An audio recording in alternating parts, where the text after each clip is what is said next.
People don't understand just how strong Guts and just how much of a bastard Griffith is, so let's talk about him. Griffith is the main antagonist of Berserk, and he would become the biggest piece of Griffith started out in poverty, rising to fame through charisma, strategy, and ambition. With just a handful of mercenaries, he led the Band of the Hawk to victory after victory. Griffith's sword skills alone let him cut through knights, monsters, and demonic apostles. But what made him terrifying wasn't power, it was his manipulative genius. He seduced nobles, toppled rival factions, and infiltrated Midland's court without shedding blood himself. But Griffith never saw his comrades as equals, just tools for his goals. But when Guts walked away, Griffith had lost the one person who made him feel human, causing Griffith to spiral, seduce Princess Charlotte, and then be imprisoned by her weird father for over a year and had unspeakable things done to him by the prison guards. And when Guts rescued him, he was a broken shell until fate delivered the Crimson Ballet, bringing forth the Eclipse. During the Eclipse, Griffith sacrificed every last one of his followers for his dream, allowing apostles to devour each of his comrades while he ascended to godhood. And in the most horrifying moment of the Eclipse, he violated the beloved Tosca in front of Guts. That's when Griffith was reborn as Femto, the fifth member of the God Hand. As Femto, he could phase through matter, crush people with gravity, and manipulate causality. He would ensure events went his way. He later uses Guts and Casca's demon-infused baby to return to the world as a false savior known as the Falcon of Light. And once arriving, Griffith tamed apostles like Zod, Groombeld, and Locusts, monsters that wiped out entire armies on their own, and used Ganishta's guest to trigger the world transformation, merging the human and astral planes. That event turned the world into a monster-infested hellscape, and only Falconia, Griffith's city, was safe, ruling it like a holy king. But behind the miracles was the same man who caused the apocalypse, and not even Guts armed with a berserker armor and Dragon Slayer could touch him. Even the Skull Knight's cursed blade shattered against his presence. His power isn't just strength, but how everyone still wants to believe in him and love him. He is a god among men who walks like a savior but slaughters like a devil. And the only thing more terrifying than Griffith is what he gave up to become him. But anyway, that is the White Falcon, the wings of darkness, and the biggest piece of to ever exist. Griffith! Guts is the main character from the Berserk series, and this guy is the purest definition of the indomitable human spirit.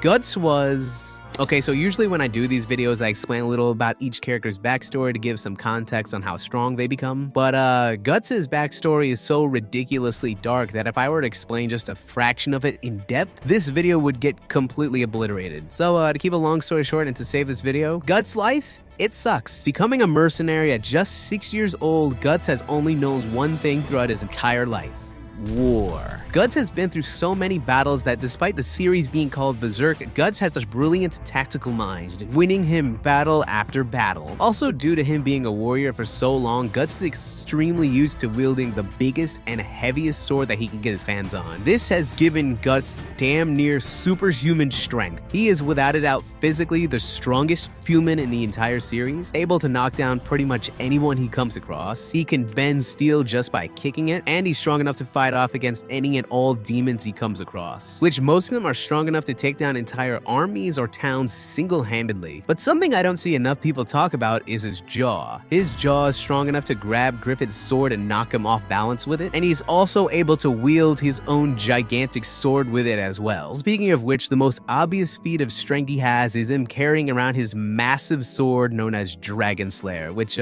by the way, is 7 feet long and 400 pounds. This isn't even a sword at this point, it's just a heap of raw iron, and this man can just casually swing it around one-handed. Most people nowadays who try to recreate this can barely even hold it, much less swing it. Guts can swing Dragon Slayer with so much power and momentum it can cleave through several enemies in one strike. It will also cut through their armor and weapons, making it absolutely useless to block it. It's also strong enough to harm apostles in their true forms as well. Dragon Slayer has also soaked in so much demonic blood that it exists on both an astral and physical plane, meaning it can harm spirits and ghosts. It can also affect powerful entities like the Sea God or even members of the God Hand, and also due to it being so thick, Guts can use it as a shield to defend himself. Also, he can use the flat side of the blade as something of a hammer squishing someone with it, but Guts also has some other equipment to help him on his journeys, like his prosthetic arm. After Guts lost his arm in the Eclipse, which again,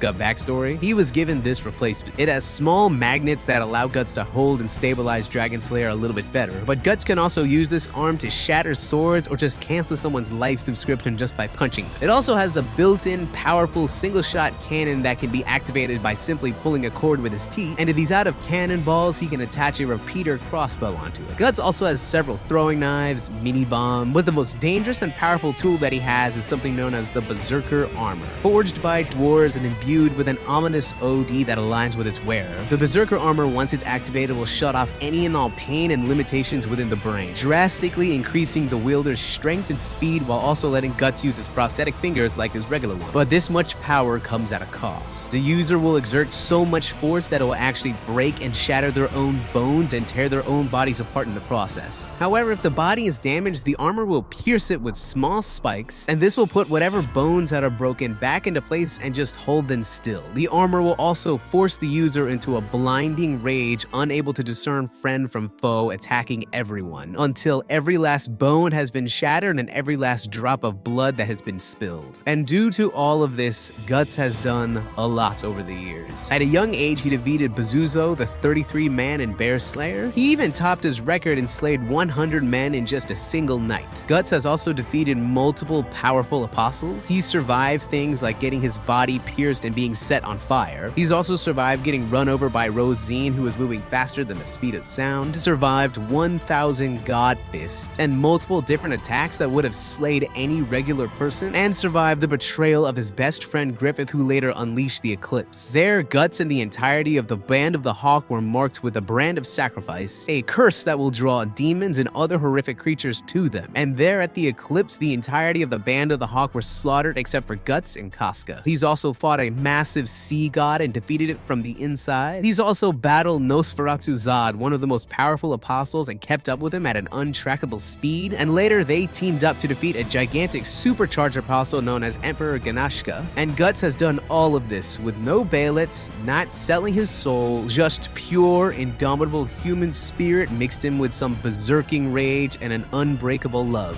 And one day, he will defeat that bastard Griffith. But anyway, that is the 100-man slayer, the Black Swordsman, and the guy who's got plenty of them, but he's more than glad to show you your own, Guts. Comment down below who or what you want me to talk about next, and feel free to give this video a like, feel free to give your boy a follow, and I'll talk to you later. Hope you have a nice day, and peace.